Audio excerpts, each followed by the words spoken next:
Moron.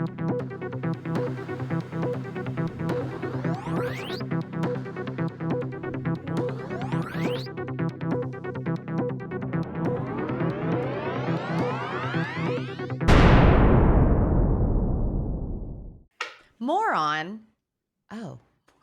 Moron. More Moron? on.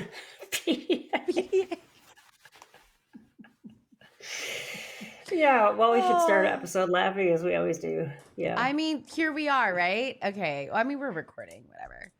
Welcome back to the channel, everybody. Dana and I are starting off our episode today laughing as usual because when Dana said more on something and I thought she was calling it a moron. Like when you fuse the words in your head, but they're really two different words. So instead of saying more on this topic, she thought I said moron, as in like a moron. A moron. I used to do that a lot as a kid. Confuse those words, right?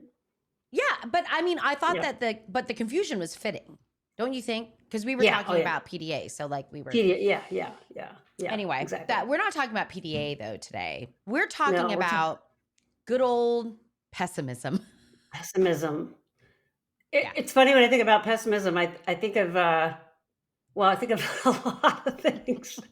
As a therapist, I think about sessions that are really, really hard on therapists when clients just are digging in and are negative about everything. But the very first thing that popped in my head was like Eeyore from Pooh Bear, It's always something bad's going to happen. Or, oh God, the really funny one on SNL, they don't do the character anymore, but Debbie Downer, I think was her name. Oh my gosh. I mean, they're having they show a great time.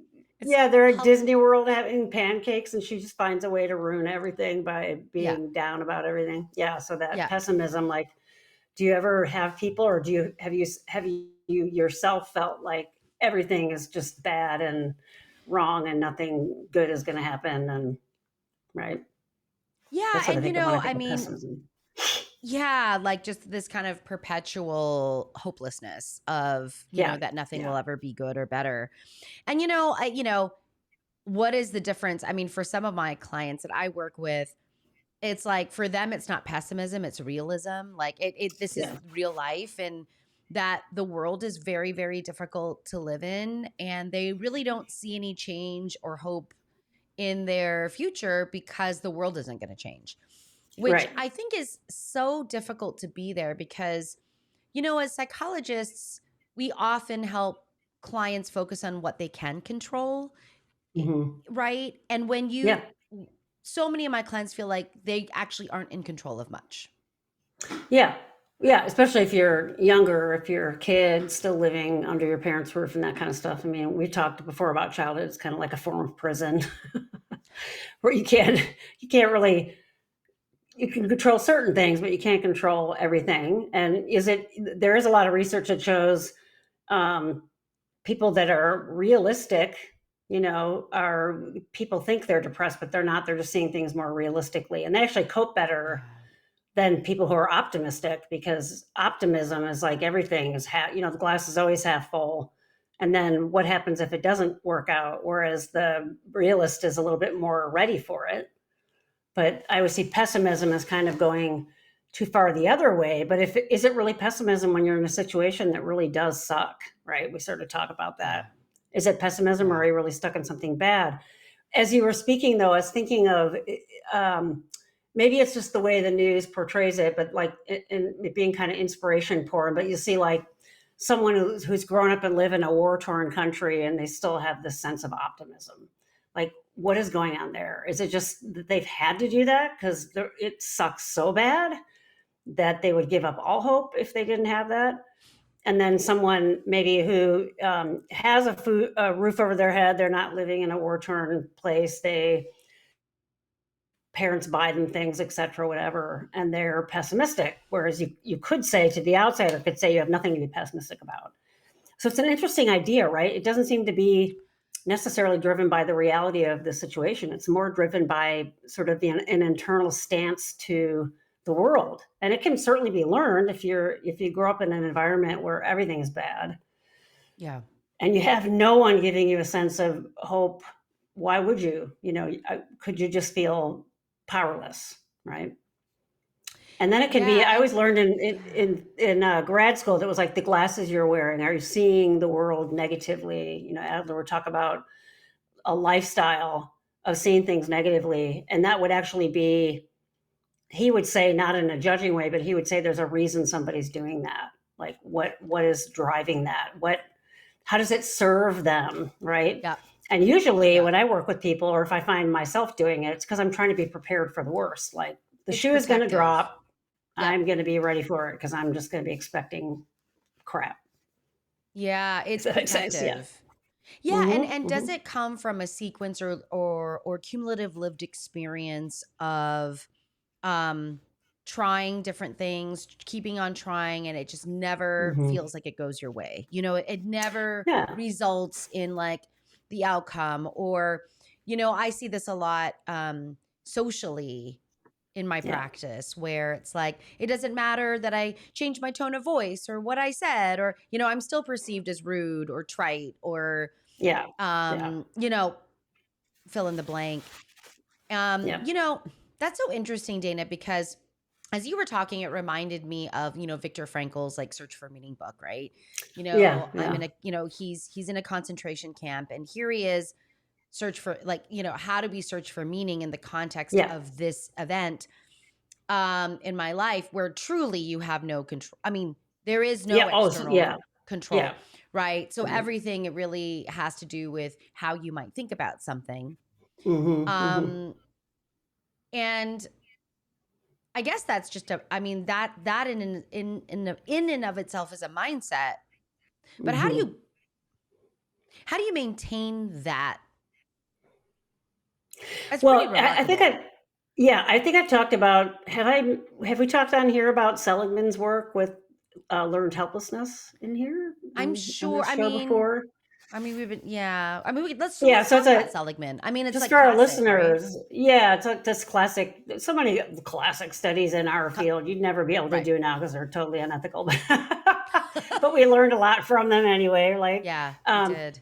and so he was actually looking at, he put for our readers, a little bit of a trigger warning here, but he put dogs in a cage, and the floor had a little electric shock to it. It was very mild, but enough to be a little bit upsetting. And what he did is he had the cage split in half, and he had a kind of a low barrier that if the dog felt a shock in the bottom, it wasn't comfortable, they would immediately look to escape the shock. And so they jumped to the other side that didn't have a shock on it. And they learned pretty, either don't go over to the other side, or that's the way to get away from the shock. So they had efficacy, like we're talking about. They had a sense of control. There was something they control. Then he did where he blocked that they weren't able to get away from it.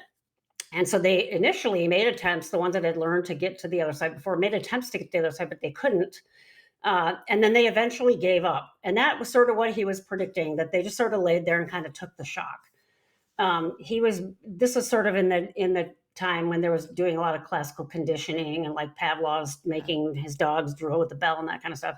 So he's predicting that. What he didn't predict, and was actually ended up being more interesting about the study, is once he took the barrier back down and shocked the dogs, he thought they would return to what they had learned before, which was to jump to the side that didn't have the shock. And they didn't. They just laid there and took it. And so he really deemed this as something called learned helplessness, which is they're not helping themselves, and it was learned. He conditioned them to not help themselves, right? And it really became the seminal work because it applied a lot to folks that were depressed. How do you Yeah. get folks, how do you get them mobilized to do something when they're already depressed? Because you could keep shocking them, so to speak, and they're not going to mobilize themselves, right? And if we're talking about in autism, it's different than in depression, right? If you're burnout we know is so different than depression. Depression, getting someone moving actually helps. In burnout, getting someone moving can deplete them more. So it's counterindicated, right? So what do you do? That's a You'd have great to be the one to, differential, Dana. yeah, That's you'd a have to great pick them differential up. between those. Totally. You'd have to pick them up and put them somewhere nice. You'd have to help them do that. Or you'd have to say, we're not going to have you be in the cage at all. I mean, you have to look at it in a different way. But it was Mhm. really interesting because you bring that idea of being in a concentration camp. If that doesn't give you a reason to be helpless and hopeless, I don't know, it does. And some people did. Not everybody that was living in a concentration camp was like, woohoo, let's try to find hope anywhere we can. There were a lot of people that gave up and died quicker versus those that should have been dead way earlier from starvation and everything else, and they survived. So what was different for them, right? Yep. Was it that will to live, as you hear, and those kinds of things? And it's not something that it's not something you can foster in somebody as a therapist. Those are those really hard sessions where you try to promote awareness or insight in something and you get nothing back, right? There's just sort of this, I don't know, or I don't know what's going on with me. And it does sort of feel like this just pool of dog on the cage that you can't pick up because you try to pick them up and they're like liquid. They just sort of flow all over. And then I have to ask myself as a therapist, okay, what is going on here that person maybe has been exposed to so much helplessness that they really are, in reality, they've been through so much stuff. Or is it that state is somehow serving a purpose? Like they wouldn't be doing it if it weren't, it may not be an adaptive or really good purpose, but there's something about it that's continuing to have that behavior continue, right? And then it becomes these teeny little baby steps where you have to say, what is control? What can you control? What can't you control? And maybe it becomes even different. Like, can you control how hot the water is in your shower? Is someone micromanaging how warm of a shower you can take? And if they say no, because I've had people say, yeah, my dad gets mad if we take out of a shower because it costs money. You have to find something that literally they can do that's within their efficacy or their wheelhouse. And that's sort of how Seligman had to go about unteaching the dogs to be helpless. He had to reinforce tiny little steps. Like even if the dog picked its head up, he'd reinforce it with a treat, right? And it's once you're in that state, it's very hard to pull out of. So it's not pessimism per se, like a personality. It could be learned. It could be, and we just kind of want to acknowledge how hard it can be to get out of that, right? Yeah, I feel like there's a trauma piece to this too, right? Yeah, we think about, trauma and we talk a lot about lived experiences on this show. And how it's such a private, individual thing for people that we need to give space to honor those places for people.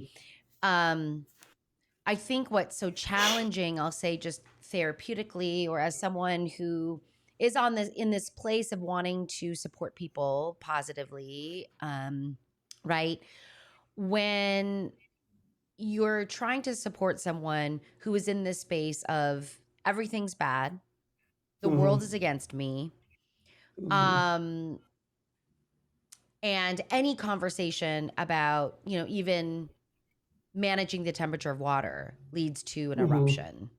Yeah. That is tough. That's such a, the frustration that I'm experiencing, in psychology, we call this countertransference for those of you out there. When a therapist experiences an emotion, it usually is a good indicator that the client's experiencing a similar one, or something in the system is experiencing that same emotion. If I'm experiencing a heavy amount of frustration and confusion, I can't even imagine how the client feels in that space. Yeah. I mean, that's their lived experience day in, day out. Right. Yeah, and sometimes they just need to be seen in that. Like if they've not had anybody really acknowledge that they feel that way, there can be a certain amount of time where and even you have to say to yourself, this really sucks, and have someone say, God, you're absolutely right. And just sort of sit in that. Because a lot of times people are like, oh, it's not that bad. Why are you so upset? And if they haven't had that witnessing and that kind of sitting in that is really important to do too, right? Yeah. But yeah, it can be, really, and we can put some labels on some of this, like autistic inertia, for example, if that's what's going on in this affect state. It can be very hard to pull out of, right? I'll notice things like when you were talking, I was imagining, so everybody knows I love animals, know I used to work with animals. I got doing my taxes this year, and by far the biggest charities I contributed to were animal rescue. Surprise! And I'll notice when I'm going through TikTok, if I see something that's going to be, it used to be when I'd see something that was going to be like an animal in peril or an upsetting story, I felt like this. It was my mission. I had to be witness to this, even if it was something that was upsetting. Or I'd keep watching because I'd be like, well, maybe there's a happy ending. And then if there were, I felt better. But a lot of times it wasn't a happy ending. I'm like, damn it, why did I do that to myself? So the whole point of the story is now if I'm scrolling through and I see something that's even could be upsetting, I'll scroll and I'll say in my head, I just can't do it. And it sort of is like this owning for myself of it's okay to not have to bear witness to all that, like somehow that's going to hold the universe. It's okay that you have limits. It's okay to not expose yourself to this. And I think that it seems really simple, but it's something that's been really big for me, is this, like, I just can't.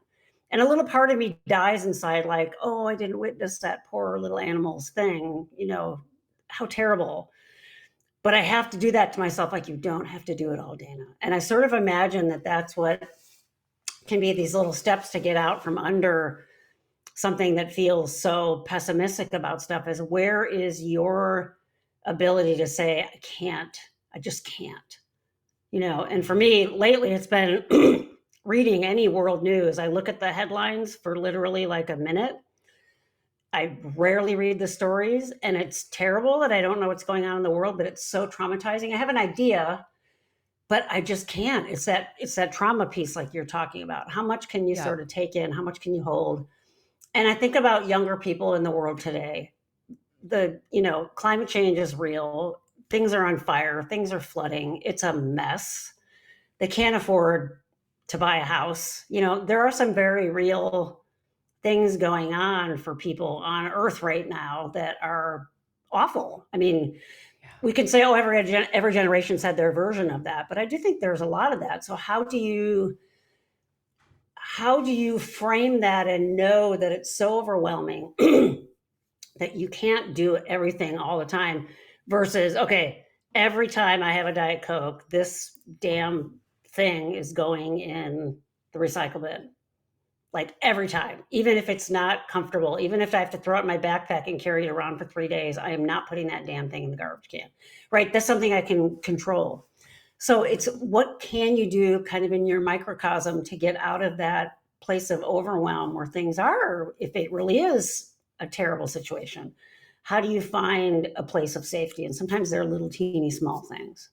Right? Yeah. Well, and this is why I do believe that, I love going back to Adler, right? Where it's like, there's a reason. There's a reason. And, so many of the clients that I support, where they feel the most in control and comfortable is alone in their own spaces, where they're able to manage and control their own spaces.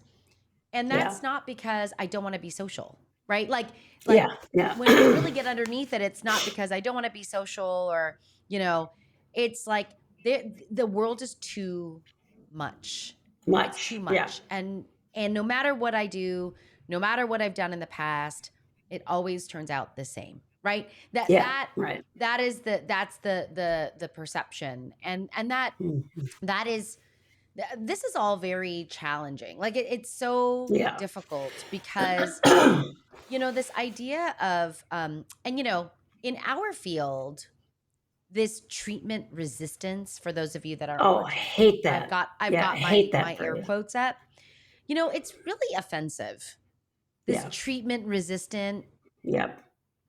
Label. That's why I like that I was trained on the Adler model, because Adler said there was no such, that's one of the reasons he broke away from Freud, was there's no such thing as resistance. It means the therapist is doing something that the client feels they can't get away from.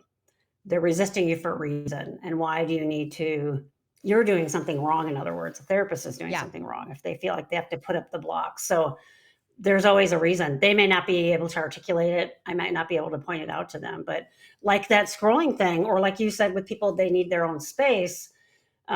what came to mind for me was every night when my wife and I have dinner, we decide what we're going to watch on TV. And we both are sports lovers. I love watching sporting games because I have the flexibility to do whatever else I'm doing and keep checking in.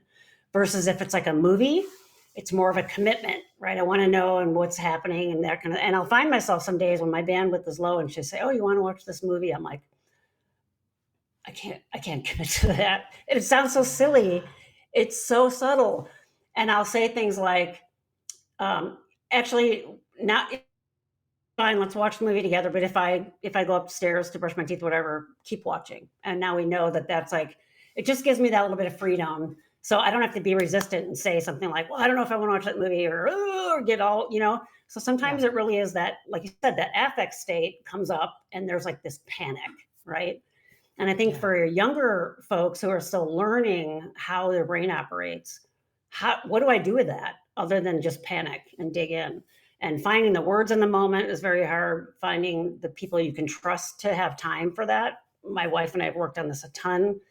I still struggle with it sometimes in work relationships, like in the moment, like I'm panicking and I don't know what to do in the moment because I don't have the words for it. And that sense of like just pulling away, and it's adaptive in that scenario, right? I mean, I'm in peril or whatever it is, social peril, whatever it is. I'm just going to shut down, not say anything. Totally makes sense. Yeah. Yeah. And I mean, what have you and I learned, I think, too, we go back to self-knowledge, right? Self-awareness and how important that is in order for you to manage yourself and create spaces for yourself or watch your inputs. Like that's something that I have to be really careful of. I got to watch my inputs. That's why I don't do any social media. Because I want to be in control of what's coming into me versus me being tapped by something. Because I like to close loops. And when I like to close loops and I'm continually being tapped, right? Like that's a thing. But what do we know? When we pay attention to our bodies and we take care of our bodies, the rest kind of the rest kind of falls into place, right? Yeah. And I mean the sensory systems, I mean the arousal systems, the nervous system. That's really what I mean. When we're really aware that we are becoming overwhelmed or we're in that stress response, this is the space where we do quote unquote see resistance, right? So when we it makes sense, right? Yeah. It totally makes, and so this is why, how do we understand? How do we seek to understand why someone is doing what they're doing? They may not even know themselves, right? Yeah, right. Yeah. But that there is a reason for it. For sure. And so, I know that we started off with this idea of pessimism versus realism versus whatever, skepticism versus right. I mean, right.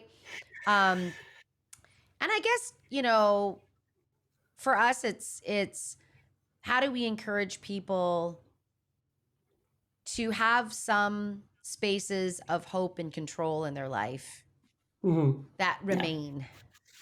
Yeah, I always tell people control is not a dirty word, especially when we're talking about neurodivergent folks. It's essential. It's a key to be able to feel like you have that efficacy and have others around you understand what's going on. Absolutely. Yeah. All right. Well, we'll end on that. We'll end on an optimistic note. Or a real note. My stomach hurts. There's a real, my stomach hurts.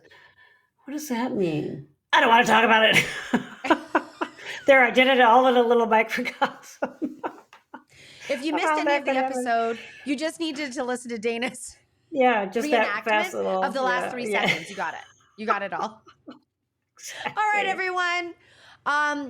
Keep the hope alive here. But be good to you. Most importantly, be good to you. All right. Bye everyone.